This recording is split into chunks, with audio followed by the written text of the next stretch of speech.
নমস্কার বন্ধুরা, আজকে আমরা আলু গাটি আর কাঁঠালের দানা দিয়ে আর খাসির চর্বি দিয়ে একটা রেসিপি করতে চলেছি। দেখুন, এখানে আলু গাটি আর কাঁঠালের দানা আমি ছোট ছোট টুকরো করে কেটে নিয়েছি। এখানে নিয়েছি খাসির চর্বি, তবে আমি সবটা এইটুকু তরকারি তো ওর জন্য আমি সবটা দেবো না, আমি এর থেকে একটু বড়া করবো। দেখুন, এই ছোটো ছোটো এরকম ছোটো ছোটো টুকরো করে খাসির চর্বিগুলো আমি কেটে নিয়েছি। দেখুন বন্ধুরা, এখানে আমি মশলা নিয়ে নিয়েছি, আদা, রসুন, আর যেহেতু আমার তরকারিটা অল্প তাই আমি অল্প মশলা নিয়ে নিয়েছি। আদা, রসুন, লঙ্কা, টমেটো আর অল্প করে একটি পেঁয়াজ কুচি দিয়ে দেবো। অল্প করে একটু পেঁয়াজ কুচি, এটাকে আমি মিক্সিতে পেস্ট করে নেব।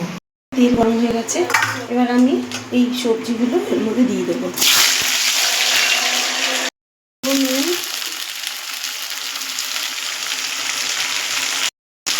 নাড়াচাড়া দেবো, নুন দিয়ে ঢাকা দিয়ে মিডিয়াম আঁচে রেখে ভাজবো, তাহলে এটা আমার অর্ধেক সিদ্ধ হয়ে যাবে। দেখুন, আমার সবজিগুলো ভাজা হয়ে গেছে। এবার আমি এর মধ্যে দিয়ে দেবো হলুদ,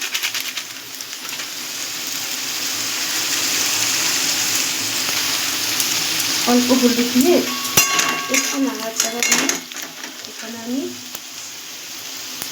দিয়েছি, বললাম আপনাদের যে কাঁচা লঙ্কা, রসুন, আদা, সামান্য একটু পেঁয়াজ আর টমেটো পেস্ট করে নিয়েছি।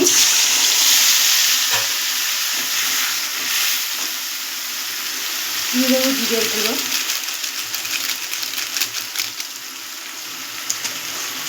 আর একটু নুন, একটু হলুদ দিয়ে আমি এটা ভালো করে নাড়াচাড়া দিয়ে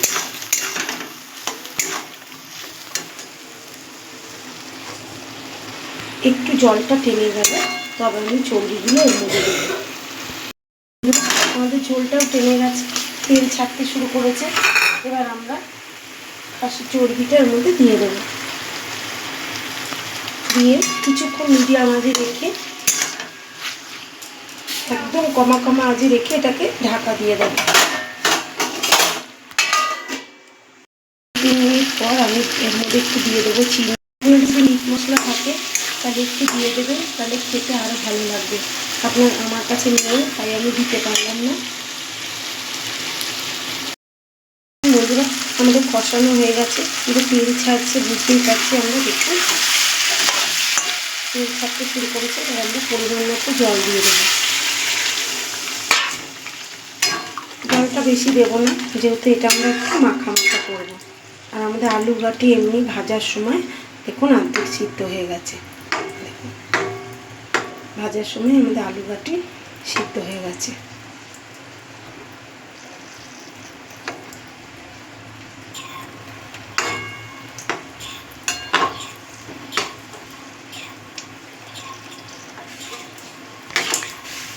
বন্ধুরা, আমাদের রেসিপি রেডি হয়ে গেছে। আমি আর ঝোল টানাবো না, যেহেতু আমরা 4-5 জনে মিলে খাবো বলে আমি এর থেকে আর ঝোল টানাবো না। এবার এটা আমরা নামিয়ে নেব।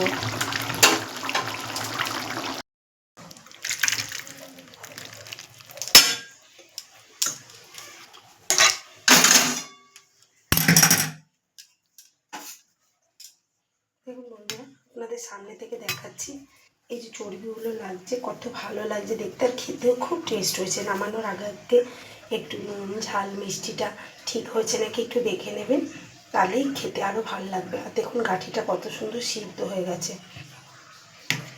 এই দেখুন গাঠিটা কত সুন্দর, দেখুন সিদ্ধ হয়ে গেছে গাঠিটা। এইভাবে একবার বাড়িতে করে খেয়ে দেখবেন, আশা করি বাচ্চা বড় সবারই খুব ভালো লাগবে।